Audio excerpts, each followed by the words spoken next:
it's kind of a weird question, what is the Slag review? Because it is a lot of different things. It's other people's work. We're trying to provide a home for artwork, for stories and poems and visual art, 3D art, but in a place that is accessible both to people who are used to stuff like that, who really do love poetry and literature, and for people who really don't care, for people who aren't used to that stuff, and for people who have a 9-to-5, who work manual labor.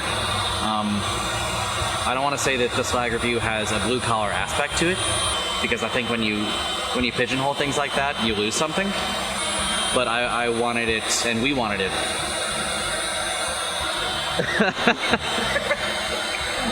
to have an accessible feel.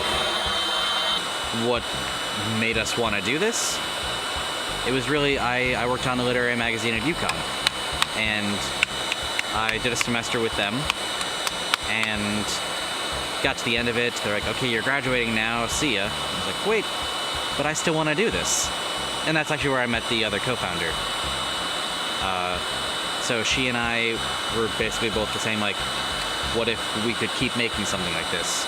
And take ideas that we had while we were in this magazine that we couldn't do because it was so structured already. What if we went along with that instead? So I texted Tom and I was just like, hey, what would you say if I said we started a literary magazine? And I was like, I don't know what that means, but yeah, whatever you need, I'll help you out. And then a couple months later, he was like, yeah, so this is actually happening. Like, we're gonna get submissions and stuff. And I was like, oh, we're doing this. So I helped him put together the website and the submission platform and all that kind of stuff. You know, a little bit of our social media and some of our team building and team communication network stuff. Metallurgy is just the science of metals. We took that on as another little thing, like art, literature, and metallurgy, because we wanted to incorporate something of ourselves into it. So it's not just like we're publishing other people's works, but we're also trying to put a bit of ourselves into it. We're trying to show this thing, you know, this hobby that we both kind of had that we wanted to pick up again. And in reality, it's a WTF factor. It's like art and literature and what? Like, that gives them a little bit of like that second of pause, of hesitation, where someone has to think, like, how are they going to talk about that? How are they going to incorporate that? That's what's attracted me to a lot of literary magazines, and that's kind of what we wanted to emulate.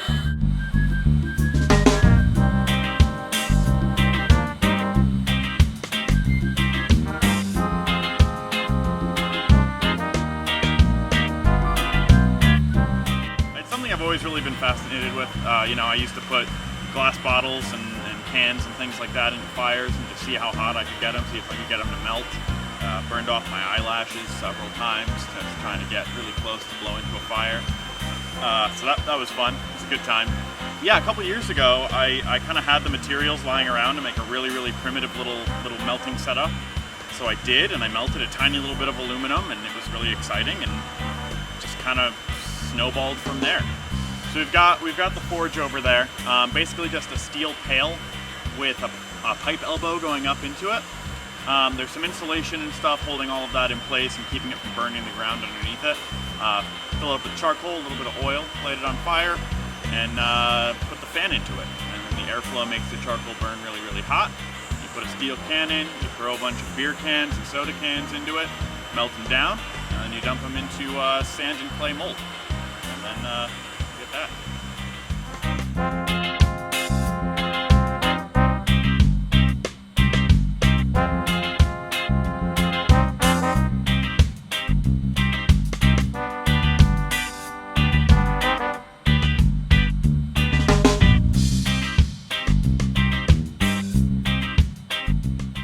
Getting it to people is a long process. It starts off with, obviously, we send out a call for submissions. Like, hey, we want your artwork, send it to us. And then it's okay, so we've solidified these pieces are the ones we want. We not only have to send acceptance letters, acceptance emails, we have to send rejection emails.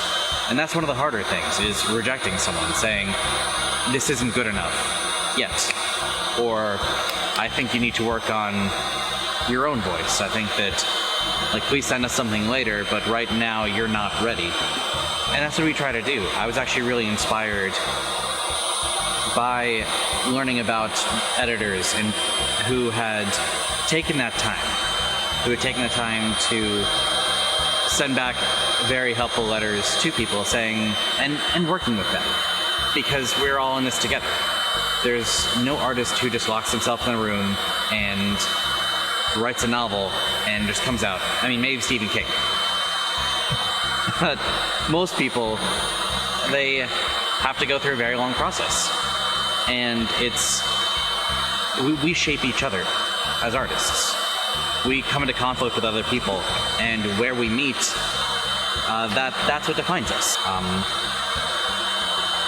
It gets to a point where I, as an editor, have criticism, and I say, you should be writing like this. And there's going to be an artist who does not agree with that. And when they push back, when they create something that I love in spite of myself, that's where art happens. And those are some of the best things we published, things that I didn't know I was going to fall in love with.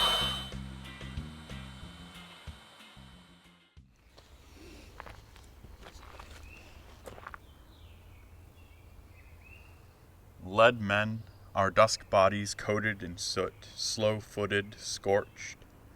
We talk in mutters, anthracite, hearts dark as welder's glass.